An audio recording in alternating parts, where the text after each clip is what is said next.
Before we get into today's edition of Just the Truth, let me tell you about the latest special from Mike Lindell at MyPillow. The standard MyPillow, normally $49.98 for a limited time only, just $14.88 with promo code Joey. Go to MyPillow.com, click on the radio listener specials, and see all the specials. There's a limited quantity of just 10 at this special price. That's $14.88 with promo code Joey. Thanks for joining me in the PhD Weight Loss Studio. To lose weight for the last time, visit myphdweightloss.com.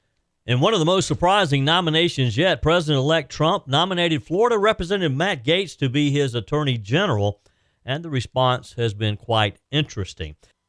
Is the mainstream media dead?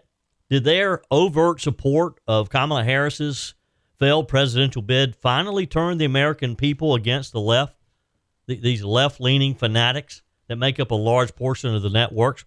We're going to dive into that in just a moment. Joe Biden and Donald Trump met in the Oval Office yesterday to discuss a smooth and peaceful transition of power on January 20th, with social media erupting after Joe Biden appeared jubilant in his White House meeting with President-elect Donald Trump.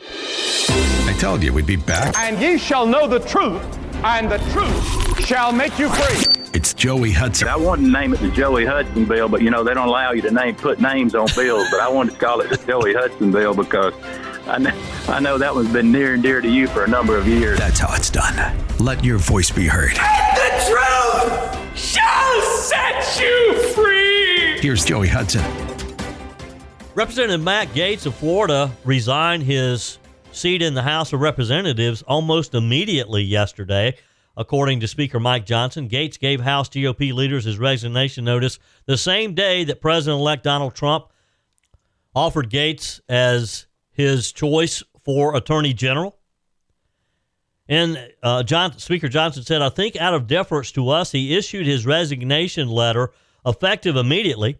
That caught us by surprise a bit, but I asked him what the reasoning was, and he said, well, you can't have too many absences.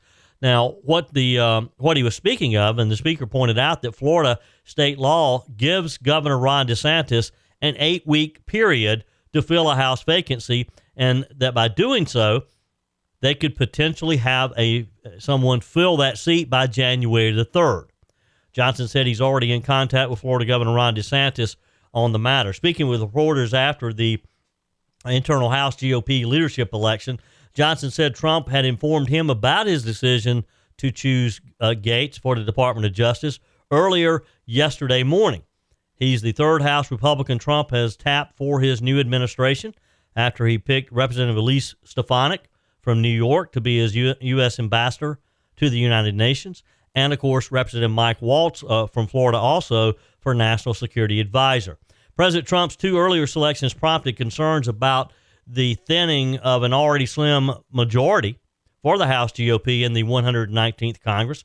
But Gaetz resigning early alleviates some of these concerns because, again, it appears that Florida will have the opportunity to have someone in place before they go back into session in January. Out of the three House members chosen, Gaetz likely faces the biggest hurdle of getting Senate confirmation, though. The NSA role is not a Senate confirmed position, so that's automatic. And Representative Stefanik's appointment has already received a lot of bipartisan praise. But multiple Republican senators have already signaled that they have some heartburn over the choice of Matt Gaetz. He is known as an outspoken, described by some as a bomb thrower, who was previously under a year-long DOJ investigation himself, stemming from accusations that he had a sexual relationship with a minor. The Department of Justice ultimately did not press charges. They just let the media talk about it. A Republican senator granted anonymity to speak freely told Fox News, quote, he will never get confirmed. One Senate Republican simply said, ain't going to happen, about the prospect of Gaetz' confirmation. The announcement came during House Republicans' leadership, their elections yesterday morning. One lawmaker told Fox News Digital that there were audible gasps in the room when the news broke. When nominating him, however, President Trump praised Representative Gaetz as a deeply gifted and tenacious attorney who will end weaponized government, protect our borders, dismantle criminal organizations, and restore Americans' badly shattered faith and confidence in the Justice Department. House GOP leaders, including House Majority Leader Steve Scalise, similarly praised the appointment of Gaetz. Others saying not so quick. And this may be a tough one. This may be the first nomination by President Trump that he may get some trouble within his own party, just based on some of the comments that have already been made. What do you think? Is Matt Gaetz a good choice to be the Attorney General? Text me, email me, joey@joeyhudson.com. Leave me a message on the MyPillow message line, 864-477-JOEY, 864-477-5639. Remember to always use promo code Joey when you go to MyPillow.com and place your order. When you use promo code Joey, you're going to get the very best price on any product that you order, particularly the standard MyPillow, which are still on sale. Mike Lindell has extended the special on the MyPillow standards. They're typically $49.98. Now, for a limited time, you're going to receive it for $14.98 when you use promo code Joey. You can only order 10, but go ahead and order 10. Give them away for Christmas gifts. Call 800-893-4059 or go to MyPillow.com. Use promo code Joey. Of course, some of the left-leaning media are having a field day with Matt Gaetz. The Huffington Post, for example, wrote, several Republican lawmakers were astounded by the news that President-elect Donald Trump planned to tap Representative Matt Gaetz as the top law enforcement official in his upcoming administration. They quoted Senator Susan Collins, who, yes, is a Republican from Maine. They quoted her as saying, I was shocked by the announcement. House Speaker Mike Johnson announced at a late-day press conference that Gaetz had resigned. Gaetz's resignation, again, also will end an ongoing House ethics investigation into the allegations of sexual misconduct, drugs, improper payments, and obstruction of justice, as former members are not subject to the panel's jurisdiction. So those will go away.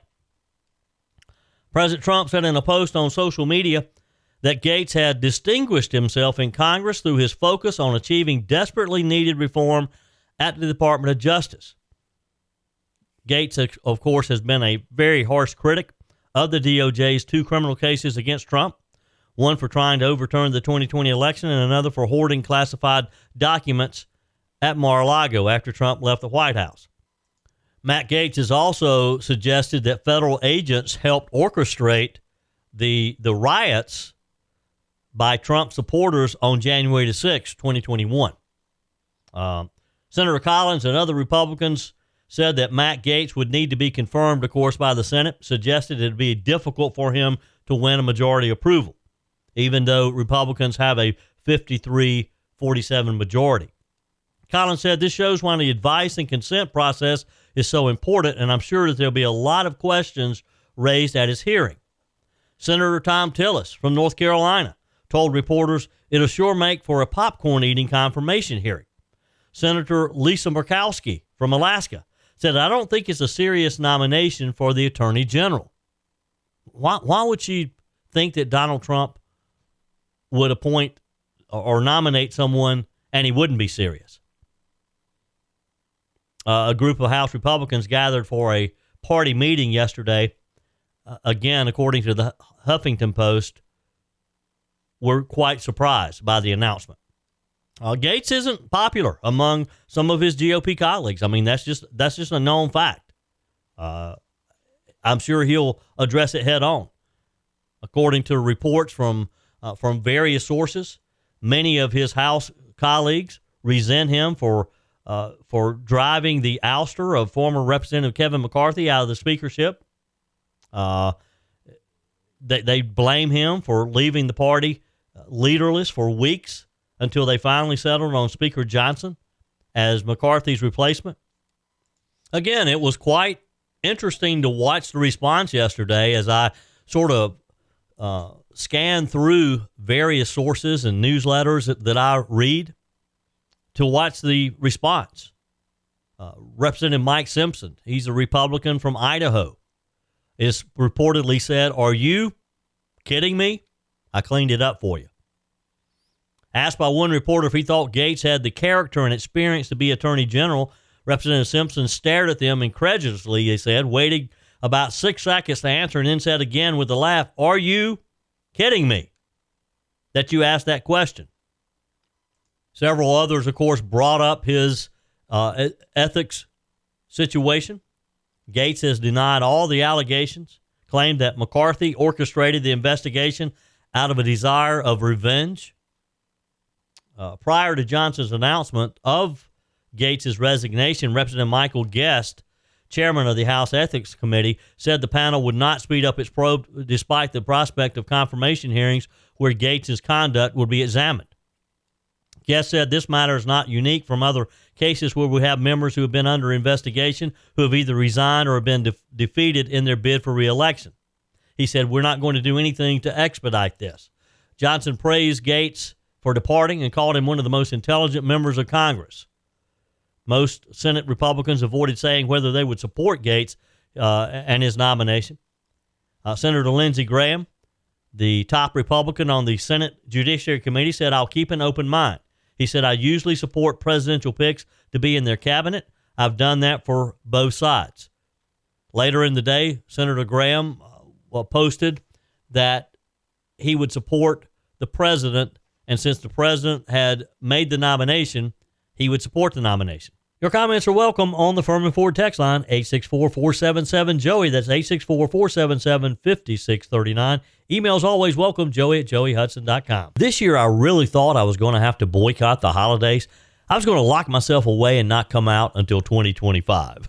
But after finding PhD weight loss, you can bet I'll be at every holiday party I'm invited to. That's because PhD weight loss helped me take control with great confidence, support, and my new healthy body. The best part, PhD weight loss did it all without harmful drugs that keep you dependent on them to maintain your weight loss. It's a natural, medication-free approach to weight loss crafted to naturally diminish food-related thoughts, hunger, and cravings, making your weight loss journey more sustainable and enjoyable. Take it from me, I lost 33 pounds. The PhD weight loss program teaches you not just what to eat and when, but also how to think differently about food and finally let go of those cravings and get rid of the hunger naturally.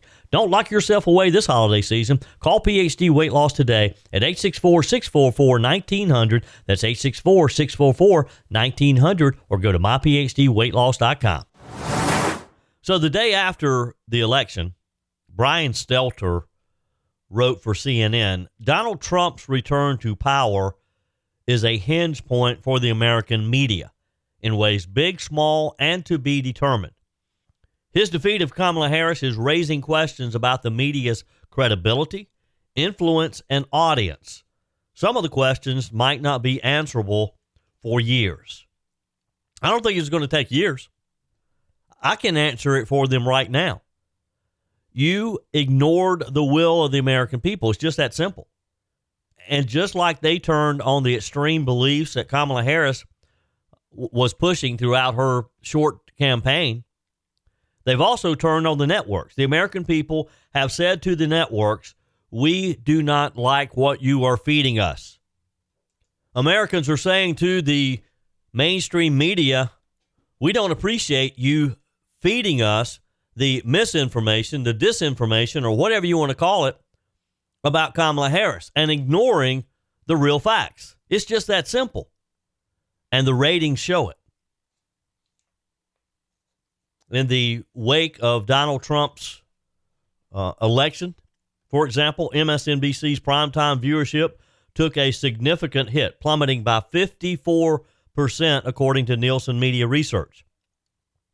This huge decline, I think, highlights a broader shift in audience behavior, as many viewers tuned out of the network's left-leaning coverage. Again, they just didn't want to watch it, because they knew it wasn't true. They knew that these media outlets were in the tank for Kamala Harris because of their hatred of Donald Trump. Let me give you an example. In October, MSNBC averaged 1.8 million viewers during prime time. This fell to just over 800,000 in the days leading up to and after the election. And particularly among the younger demo, the 25-54, which is a key demo for advertisers, ratings there fell 57%. And that's their money shot. That's where they make their money. You don't think that got their attention? While MSNBC faced losses, Fox News experienced a surge in ratings, growing by 61% during the same period. So think about that. You've got one left-leaning network, MSNBC, who tried their best to defeat Donald Trump against the will of the American people. And then you have a network like Fox News who is fair, who calls it like it is.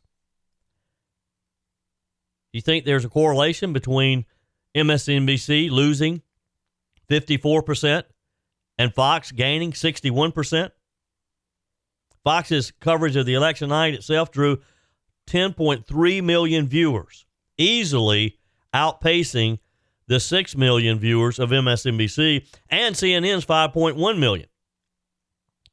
MSNBC's top shows, like Alex Wagner Tonight, I've never watched it, All In with Chris Hayes, and The Last Word with Lawrence O'Donnell, recorded some of their smallest audiences of the year. Viewers appear to have disengaged, probably because of their frustration with the network's election analysis, mirroring similar declines seen after the 2016 election cycle. They came back then. The question is, will they come back this time? MSNBC is not the only network facing changes. CNN is gearing up for a sweeping overhaul, we're told, under their CEO, Mark Thompson. There's reports that they'll experience significant layoffs across the organization. This according to Puck News. The cuts could affect hundreds of employees as the network shifts towards a digital-first strategy, and according to Puck News, trims its television production teams. This, too, comes in the wake of disappointing ratings, especially during election night coverage, where CNN fell behind both Fox and MSNBC. Let's go back to CNN's primetime election coverage. It attracted only 5.1 million viewers, which was a decline from the 13.3 million who tuned in back in 2016. People are just fed up with these networks trying to tell us who we should be supporting and what we should be believing. And it's, they just believe that the American people are idiots, that we don't see what they're doing. Why can't they get back to reporting the facts? Tell us both sides, or at least be fair about it, and let us decide. It's just that simple. Back to Brian Stelter's column that he wrote that appeared on CNN.com. He said, but journalists are asking each other, what does this red wave election say about the information environment in the United States? He writes, in the hours after Trump won re-election, some of his loyalists asserted that his victory is a complete repudiation of the news media. For a time on Wednesday morning, the Federalist's lead headline was not about Trump. It was about the corporate media industrial complex being 2024's biggest loser. He then cited a post on X by the Daily Wire podcaster Matt Walsh, who wrote, legacy media is officially dead. Their ability to set the narrative has been destroyed. Trump declared war on the media in 2016. Tonight, he vanquished them completely. They will never be relevant again. You agree with that? Do you think the CNNs and the ABCs and CBSs of the world will ever be relevant again? Did they get the message? Will they make changes to try to win back those viewers? Stelter doesn't believe it's quite that bad. He wrote, that's wishful thinking on Walsh's part. Tuesday's marathon election coverage was a testament to the media's relevance. But the point is that many Trump voters share his wish. They believe the national news media is a big part of what ails America. Not only do they distrust what they read, they often just don't read it in the first place. Can anything be done to change that, he asked? A quote in a recent New York Magazine column had a similar question. The quote from an anonymous TV executive was recirculated on social media last week, saying, if half the country has decided that Trump is qualified to be president, that means they're not reading any of this media, and we've lost this audience completely. The executive said a Trump victory means mainstream media is dead in its current form, and the question is, what does it look like after? What's the old saying about taking care of a problem? You got to admit that you have a problem first. You think the mainstream media is finally realizing, Houston, we have a problem? Your comments are welcome on the Firmin Ford text line, 864-477-JOEY. That's 864-477-5639. Emails always welcome, joey@joeyhudson.com. Speaking of the Firmin Ford text line, it's never been more important to support locally run businesses owned by people who actually live here in the upstate. Let me take a minute to talk with you about our friends at Firmin Ford. If you're looking for a new vehicle, maybe a great pre-owned vehicle, one you can trust, or maybe you're looking to order that special vehicle. Either way, if you want a new one, a brand new one, or a pre-owned that you can trust, the folks at Firmin Ford, they're there to help you. Their name is on the sign because their name is on the line, because every single transaction is important to them. Jim Firmin, Matthew Firmin. They do business the right way. When you stop by, when you give them a call, or maybe when you just send them a quick email, you're always going to have access to a member of the Firmin Ford family. And by the way, they also offer great service, and you're not going to have to wait weeks and weeks to get it done. And you do not have had to purchase your vehicle at Firmin Ford. Doesn't even have to be a Ford. They service all makes and models. Visit my friends at Firmin Ford online at firminford.com, firminford.com. President Joe Biden welcomed back President Donald Trump to the Oval Office yesterday. Well, Mr. President-elect and former President, thank you. Donald, congratulations. Thank you. And looking forward to having like we said, smooth transition. Do everything we can to make sure you're accommodated, what you need. And we're going to get a chance to talk about some of that today. So good. Welcome Thank you back. very much. And thank you very much. And politics is tough. And it's, in many cases, not a very nice world, but it is a nice world today, and I appreciate it very much. A transition that's so smooth, it'll be as smooth as it can get, and I very much appreciate that, Jim. You're welcome. President Biden's smiling face during the meeting with President-elect Trump in the Oval Office yesterday caught the attention of social media, sparking speculation that the incumbent Democrat president appeared to be happy to hand over the reins to Trump after his party pressured him to drop out of the presidential race back in the summer. At the Oval Office meeting yesterday, Biden and Trump both pledged a smooth transition between the administrations after the contentious end of the 2020 election. President Biden said as cameras and reporters were briefly allowed in the Oval Office for the meeting, said, "I look forward to having a smooth transition. We'll do everything we can to make sure you're accommodated." But it was Biden's apparent joyful demeanor, the big smile on his face, which delighted conservatives on social media who remarked that the president had never looked happier. Meanwhile, there was a lot of speculation at what the two men talked about. Fox News correspondent Edward Lawrence asked Karine Jean-Pierre if President Biden apologized to President Trump for the rhetoric that's been used over the past few months. But a lot was said on the campaign trail, like Trump is a dangerous threat to our country and our democracy. Was there an apology today? I'm sorry? Was there an apology from President Biden for the words, some of the words used? An apology from the President Biden. To President-elect Trump for some of the words that was used on the campaign trail. Look, and I've answered this a couple of times about a threat to democracy in the past week. The president is going to always feel obligated to be honest with the American people. So I guess you means that Joe Biden being honest with the American people was telling the American people that he thinks Donald Trump is a threat to democracy. I mean, that's kind of what he said back in the heat of the campaign. And it is a fair question as to whether or not Trump received an apology from Joe Biden. That had to be a little bit unusual, didn't it? These two men have been fierce competitors for years now. And to be sitting in the Oval Office within a couple of feet from one another with that roaring fire in the background, It was a pretty sight. It was a pretty setting. But it was quite interesting to see these two political enemies sitting in the same room together. Wonder where Kamala Harris was. Wonder what she thought about that meeting. Certainly not the meeting she had expected, is it? It's also interesting how Joe Biden seems to be pretty pleased with the idea that Donald Trump is returning to the White House and not his vice president. Link Lauren, former senior advisor to Robert F. Kennedy Jr., wrote on X, Biden's never looked happier.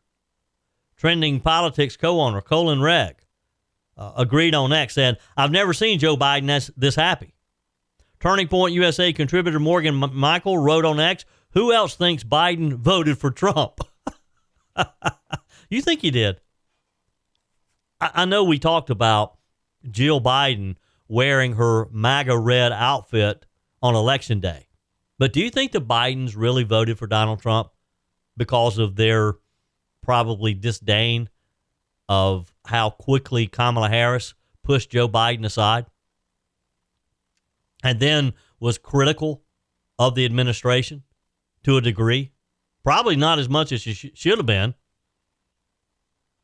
But all this moving forward and turning the page stuff, that's kind of a backhanded slap to your boss.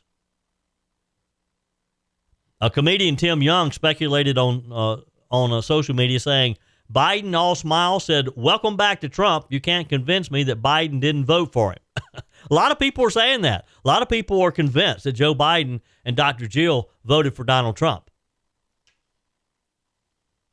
Other comments. Former Pennsylvania Republican Senate candidate Sean Parnell wrote, Joe Biden shares the same smile that most of America has right now.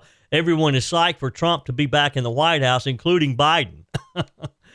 On the X account, In Wokeness, they wrote, sharing side-by-side photos of former President Obama and Trump appearing reserved during their 2016 transition meeting alongside the smiling Biden next to Trump on Wednesday, saying, spot the difference.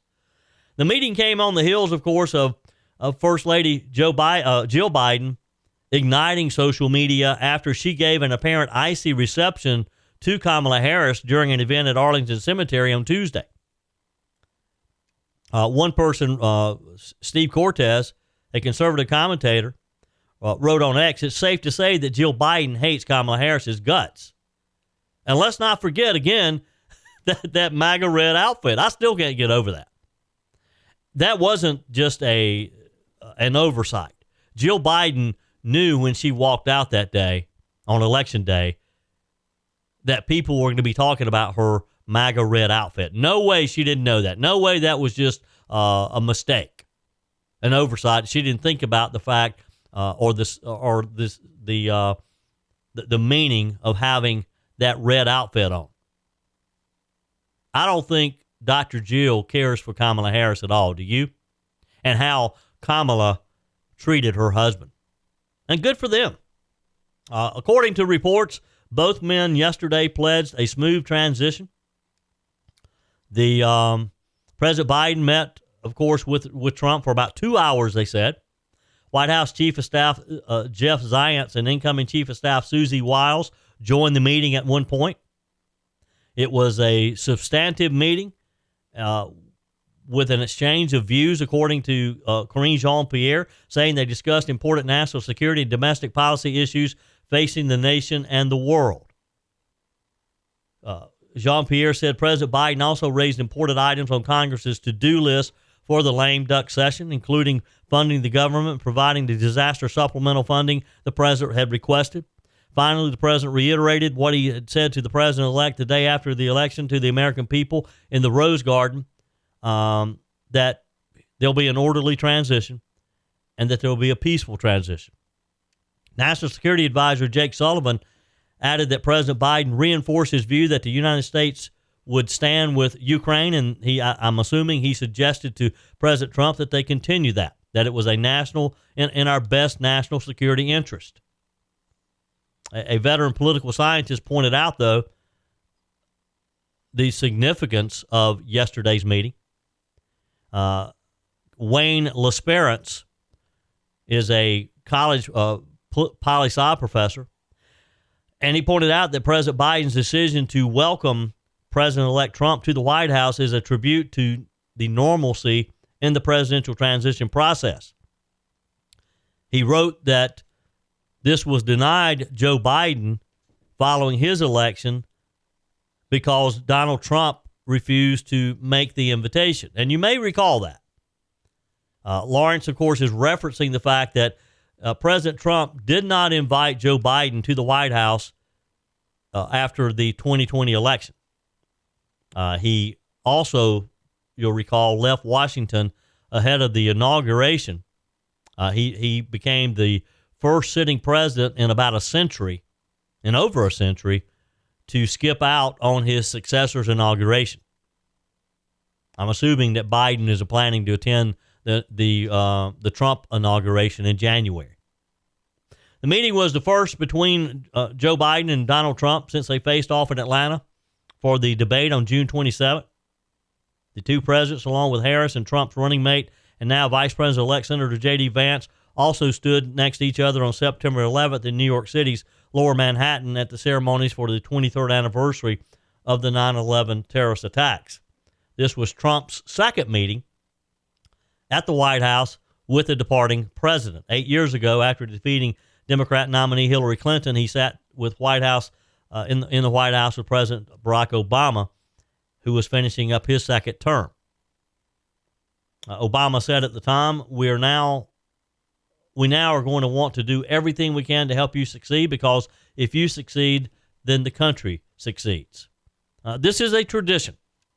And I'll have to say, kudos to Joe Biden for having Donald Trump in the Oval Office today and for pledging his cooperation as Donald Trump regains the presidency. Your comments are welcome on the Firmin Ford text line, 864-477-JOEY. That's 864-477-5639. Emails always welcome, joey@joeyhudson.com. Whether you're replacing a broken appliance or maybe you're just upgrading, you're totally remodeling the kitchen, when it's time to get those new appliances, when you're ready for them, you don't want to have to wait weeks or even months to get started using them, right?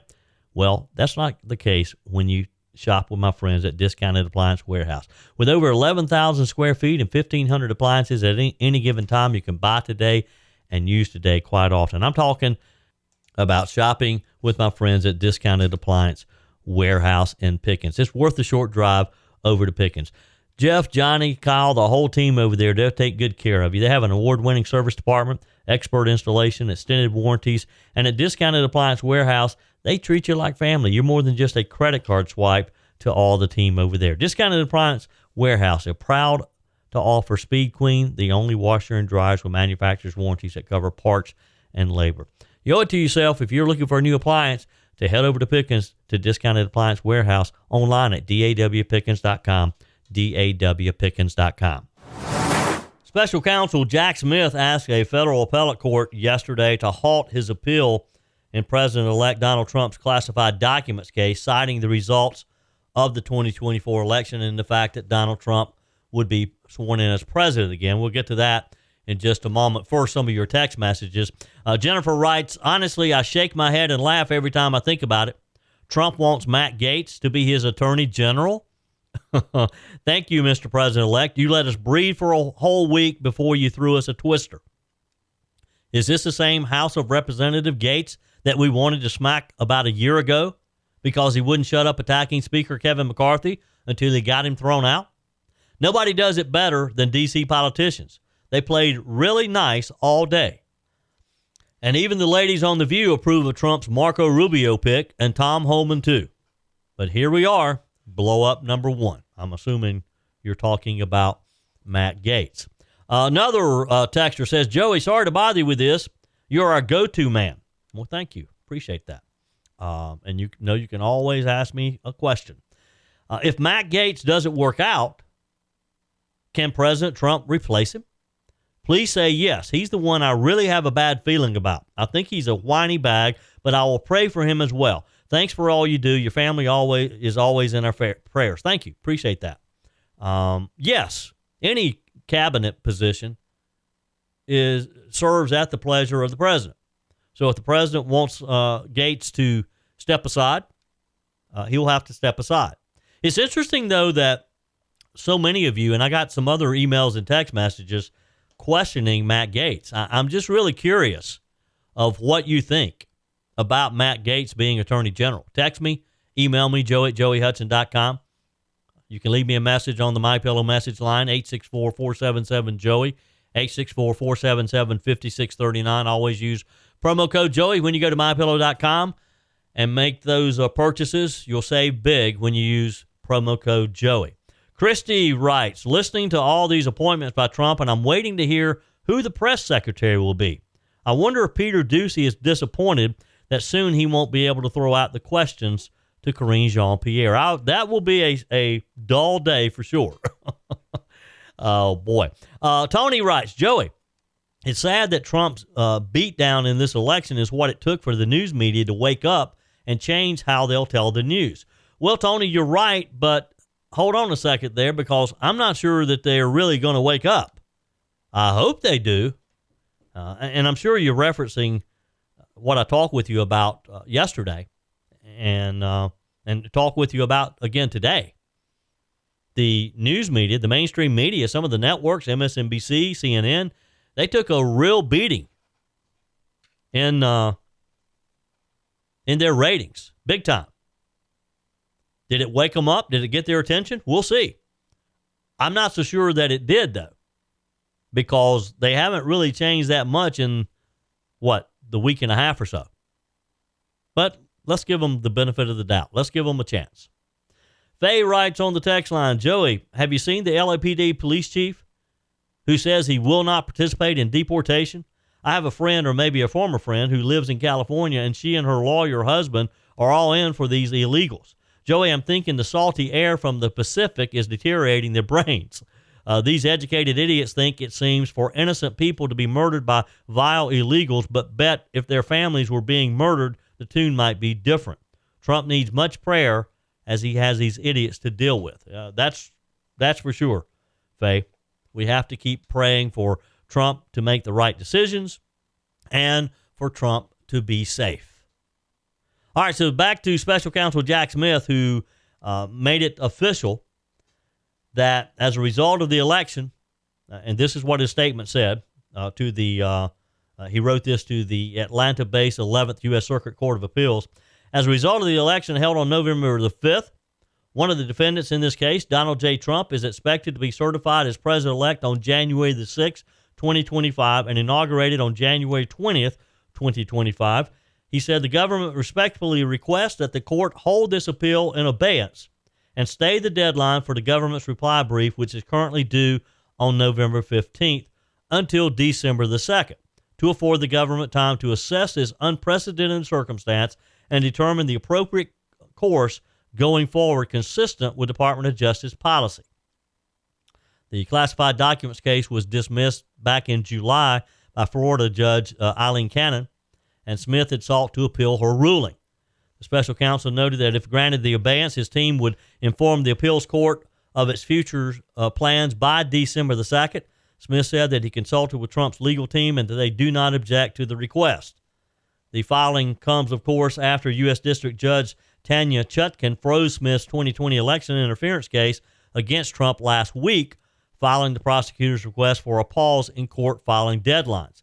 Multiple reports indicate that the Justice Department intends to wind down all pending litigation against the 45th, soon-to-be 47th president, in light of the Election Day victory. Now, don't you know that just really, really bugs them, that they have to do this, that they have to retreat?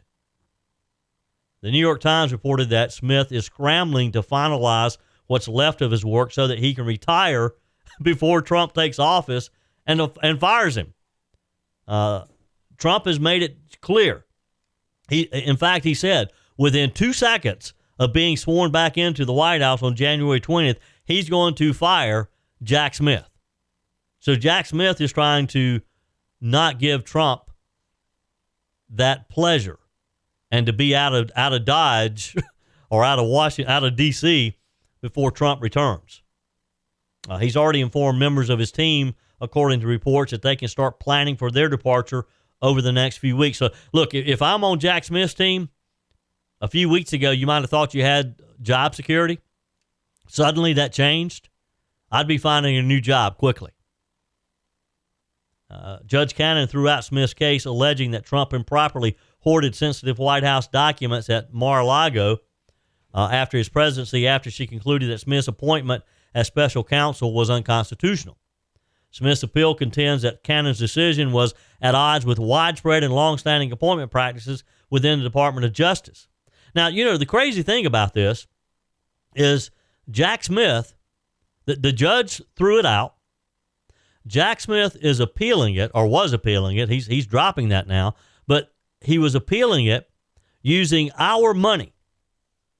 This judge threw the case out, but to prolong his job, his status as a special counsel, in which you and I are paying his salary, you and I are paying for his office expenses, probably has a limo, picks him up every morning, takes him to the office. He's prolonging that, or was prolonging that, with our dime, arguing that he should be able to continue to prosecute Donald J. Trump. What's wrong with that? What's wrong with the idea that this guy can use our money to continue this chaos? Wonder what his plans were. I'd love to know what Jack Smith thought about the election, if he thought Trump even had a chance. You know what Trump should have gotten an agreement with Joe Biden today? He should have asked Biden to fire Jack Smith for him. You think Biden would have done it? I still get back to what the two of them talked about. And was it really? It had to feel odd for these two men who have just been fierce competitors. I'm not going to say enemies. I don't know that they're enemies, but probably so. They didn't care for one another. Joe Biden, you could see the contempt on his face for Donald Trump. He does not like Donald Trump, although he evidently likes him better now that he beat Kamala Harris. Politics makes for strange bedfellows, the old saying says. That's it for today's edition of Just the Truth. Thanks for joining me in the PhD Weight Loss Studios. To lose weight for the last time, visit myphdweightloss.com. If you haven't joined my mailing list yet, visit my website, joeyhudson.com. Click on the Connect with Joey button so that you can receive our emails and the most up-to-date news. Also, join me on my YouTube channel. Be sure and like, comment, and subscribe. Just search for Joey Hudson. As always, thanks for spending a few minutes of your day with me. Do me a favor and forward this episode to a few friends. Just click on the share button and send to your contacts. We need to build an army of conservatives to win our country back, and we can do that by continuing to share the truth with our friends and family. Keep those comments coming via the Firmin Ford text line 864-477-JOEY. Email to joey@joeyhudson.com, and I love your messages on the MyPillow message line. Again, that's 864-477-JOEY, 864-477-5639. Be sure and take advantage of the MyPillow special, just $14.88 on the standard MyPillows when you use promo code Joey. Order online at mypillow.com or call 800-893-4053. We're back again tomorrow and hope you'll plan to join us. Until then, remember, God's got this. He's still in control.